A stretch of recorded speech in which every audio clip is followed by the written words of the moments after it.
मिफ्ता इस्माइल साहब, thank you so much for joining us. क्या क्या मुश्किलात नजर आ रही हैं नई हुकूमत के लिए आपको आफ्टर द इलेक्शन?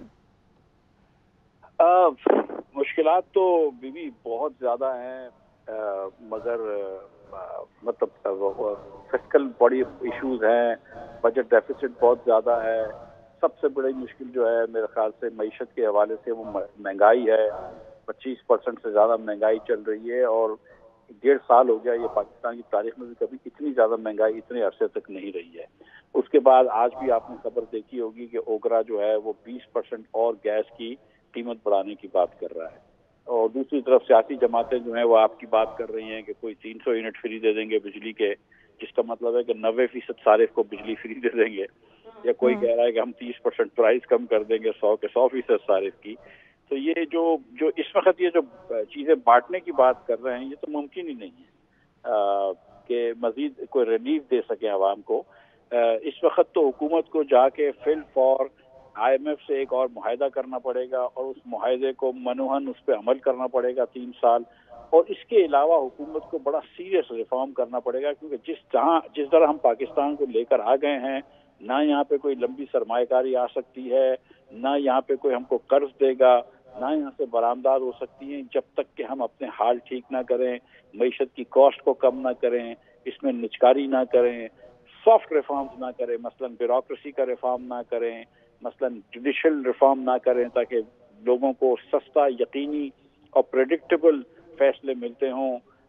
जब तक ये चीज़ें हम नहीं करेंगे, जिनको हम कारपेट के नीचे डालते हैं कि चलो अगले साल देख लेंगे, ब्यूरोक्रेसी का रिफॉर्म बहुत मुश्किल है, पेंशन का रिफॉर्म बहुत मुश्किल है।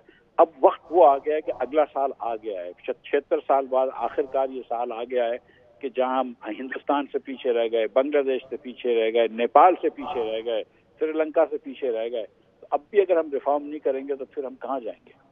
तो क्योंकि आपकी पुरानी पार्टी के बारे में कही जा रही है कि एटलीस्ट उनका पता है कि फाइनेंस मिनिस्टर कौन होंगे, आपको लगता है कि सागदार साहब अगर वो होते हैं फाइनेंस मिनिस्टर, ये सब कुछ कर लेंगे? अब गैब का हाल तो अल्लाह ही जानता है, लेकिन ये कि जो तारीख देखें तो इसाकदार साहब ने कभी निचकारी के लिए बहुत ज़्यादा उनका दिल में नहीं है। जो नवाज शरीफ साहब के को जो सोच है निचकारी के बारे में कि निचकारी कर दो या प्राइवेट सेक्टर को कर दो, डार साहब की वो सोच नहीं है निचकारी के हद से, और डॉलर के हद से भी उनकी एक डिफरेंट तरीके की सोच है। और मेरा ये ख्याल है कि डार साहब का पिछले जो साल का जो रेपुटेशन हुआ है, इसकी वजह से IMF भी डार साहब से बहुत ज़्यादा वो होगी, खौफजदा होगी कि ये शायद आएंगे तो रिफॉर्म नहीं करेंगे। तो अगर खुदा न खास्ता IMF का एग्रीमेंट नहीं होता तो फिर पाकिस्तान के लिए बहुत ही ज़्यादा मसाइल खड़े होते हैं। तो मैं समझता हूं कि मुस्लिम लीग अगर IMF का एग्रीमेंट करने में नाकाम रहती है तो और कोई चीज़ इनकी नहीं कामयाब होगी। मिफ्ता इस्माइल साहब, इमरान याकूब बात कर रहा हूँ। ये फरमाइएगा कि अगर आपकी पुरानी जमात मुस्लिम लीग नून हुकूमत बनाने में कामयाब हो गई और आपसे उन्होंने राब्ता किया कि आके इस सिलसिले में उनकी मदद करें, तो आप क्या उनकी मदद के लिए वापस उनकी टीम में शामिल हो जाएंगे? इमरान भाई, ना उनको मेरी ज़रूरत है और ना मुझे इस वक्त कोई पोजीशन लेनी है। वैसे मैं पाकिस्तानी हूँ, वो पाकिस्तानी है। अगर मुझसे कोई मशवरा मांगते हैं, मशवरा देने के लिए हर वक्त तैयार हूँ, ना कि उनको ज़रूरत है मेरे मशवरे की। लेकिन मैं कोई पोजीशन नहीं, ना वो देंगे ना मैं लूँगा। I don't want to add salt to your wound, sorry to say that, लेकिन नवाज शरीफ साहब ने कभी आपका जिक्र नहीं किया। 2013 से 2017 की वो बात करते हैं, आपने 2 दफ़ा फाइनेंस मिनिस्टर हैं, उसका जिक्र ही कोई नहीं होता। ऐसा क्या किया है आपने? नहीं, 17 में तो मियाँ साहब को हटाया था ना, तो वो मियाँ साहब इसलिए बात करते हैं कि 17 में मुझे हटाया था। और वो बात दुरुस्त है मियाँ साहब की कि 17 में जब मियाँ साहब को हटाया था तो कोई ऐसी कोई वजह नहीं थी कि जिस वजह से एक इलेक्टेड प्राइम मिनिस्टर को आप एक जुडिशल फैसले से अकामे से हटा दें। और मियाँ साहब का ये ख्याल है कि उसके बाद चीज़ें ख़राब हुई हैं। लेकिन अक्सर जो नंबर दिए जाते हैं कि 6% ग्रोथ हुई या 4% इन्फ्लेशन हो गया, वो एक्चुअली 18 में था जब मैं वजीर था। ओके, सो आप कह रहे हैं कि आपका पहला स्टिंट ऐड कर लेते हैं कहीं ना कहीं मियाँ साहब। Is this what you are saying? दूसरे का तो जिक्र नहीं है बिल्कुल। मुस्लिम लीग ये स्टेटिस्टिक्स देती है कि ہم نے 6% گروتھ کی، تو وہ 6% گروتھ اسی سال ہوئی تھی جب میں کچھ عرصے کے لیے وزیر تھا. جب مسلم لیگ نون یہ اسٹیٹسٹک دیتی ہے کہ ہمارا انٹرسٹ ریٹ کم سے کم تھا یا فوڈ انفلیشن 2% سے کم تھا، تو اس سال ہی تھا جب میں وزیر تھا. جب مسلم لیگ کہتی ہے کہ ہم وہیں پہ برآمدات چھوڑ کے گئے تھے، کم نہیں کی تھی، تو اسی سال بڑھ کے وہاں پہ آئی تھی جہاں پہ میں وزیر تھا، ورنہ 4 سال پہلے تو کم ہو گئی تھی. لیکن وہ کوئی مطلب میرے خیال سے یہ کوئی میرے خلاف کوئی خدا نخواستہ بات نہیں ہے. وہ تو میاں صاحب کیونکہ 17 تک وزیر اعظم تھے اس لیے بات کرتے ہیں. اور شہباز صاحب نے تو اکثر یہ کہا ہے کہ ہم نے پاکستان کو ڈیفالٹ سے بچایا ہے. تو سچی بات ہے کہ پہلی مرتبہ تو میری کاوشوں سے ہی پاکستان ڈیفالٹ سے بچا ہے، جس میں شہباز صاحب کا ظاہر ہے کہ وہ آتا. اور دوسری مرتبہ جو ڈیفالٹ سے ہم بچے ہیں، سیکنڈ ٹائم جب IMF سے اگریمنٹ کیا تو ہم نے خود ہی اپنے آپ کو ڈیفالٹ کے پاس لے گئے IMF کو آنکھیں دکھا کے. اور پھر شہباز صاحب نے پاکستان میں ڈار صاحب کو پیچھے چھوڑ کے جب پیرس گئے تو خود بچایا ہے. تو ایک مرتبہ شہباز صاحب نے بچایا، ایک مرتبہ آپ کے بھائی نے بچایا. اس میں محمد زبیر صاحب بھی آپ کے پرانے ساتھی ہیں، وہ بھی اس وقت دور ہیں PMLN سے. انہوں نے کہا ہے کہ پہلی دفعہ نہیں تھا خطرہ ڈیفالٹ کا جو آپ ذکر کر رہے ہیں، دوسری دفعہ وہ کہتے ہیں.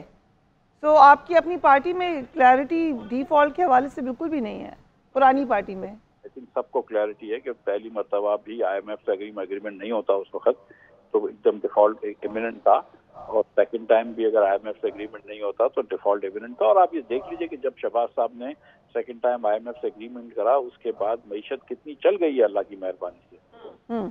So you're saying کہ there may be a bit of panic in IMF اگر اسحاق ڈار صاحب بنتے ہیں فائنانس منسٹر؟ میڈم IMF جو ہے نا وہ 180 ملکوں سے ڈیل کرتی ہے. ملک لے جاتے ہیں کچھ جو ہمارے طرح کے ملک ہوتے ہیں، باقی ملک چل رہے ہوتے ہیں. ان کے یہاں پینک ان کو وہ تھوڑی ڈیفالٹ ہوں گے. ڈیفالٹ تو خدا نخواستہ اگر کوئی ہوا تو ہم ہوں گے. تو ہاں، تو IMF کو کوئی پینک نہیں ہے. پینک لیکن ہمیں کرنی چاہیے پینک، آپ یہ کہہ رہے ہیں. We should be panicked. دیکھیں میں آپ کو سچ بات بتاؤں کہ اس بار IMF کی جو یہ ڈاکٹر شمشاد کے منسٹری کے اندر، انوار کاکڑ صاحب کی پرائم منسٹری کے اندر، یہ بڑی خوش اسلوبی سے بڑی آسانی سے یہ ہو گیا IMF کا ریویو. ٹھیک ہے، تو مطلب IMF اور شہباز صاحب نے 4 دن میں ادھر مینیجنگ ڈائریکٹر سے بات کر کے کیا ہے. کوئی اتنی بڑی بات نہیں تھی. شہباز صاحب کو صرف دکھانا تھا کہ میں ریڈی ہوں. تو کہنے کا یہ ہے کہ جب ہم یہاں پہ نیت کر کے بیٹھتے ہیں تو یہ ہو جاتی ہے. یہ فرمائیے گا کہ اگر آپ کی پرانی جماعت مسلم لیگ نون حکومت بنانے میں کامیاب ہو گئی اور آپ سے انہوں نے رابطہ کیا کہ آ کے اس سلسلے میں ان کی مدد کریں، تو آپ کیا ان کی مدد کے لیے واپس ان کی ٹیم میں شامل ہو جائیں گے؟ عمران بھائی، نہ ان کو میری ضرورت ہے اور نہ مجھے اس وقت کوئی پوزیشن لینی ہے. ویسے میں پاکستانی ہوں، وہ پاکستانی ہے. اگر مجھ سے کوئی مشورہ مانگتے ہیں مشورہ دینے کے لیے ہر وقت تیار ہوں. نہ کہ ان کو ضرورت ہے میرے مشورے کی، لیکن میں کوئی پوزیشن نہیں، نہ وہ دیں گے نہ میں لوں گا. I don't want to add salt to your wound, sorry to say that. لیکن نواز شریف صاحب نے کبھی آپ کا ذکر نہیں کیا. 2013 سے 2017 کی وہ بات کرتے ہیں. آپ نے 2 دفعہ فائنانس منسٹر ہیں، اس کا ذکر ہی کوئی نہیں ہوتا. ایسا کیا کیا ہے آپ نے؟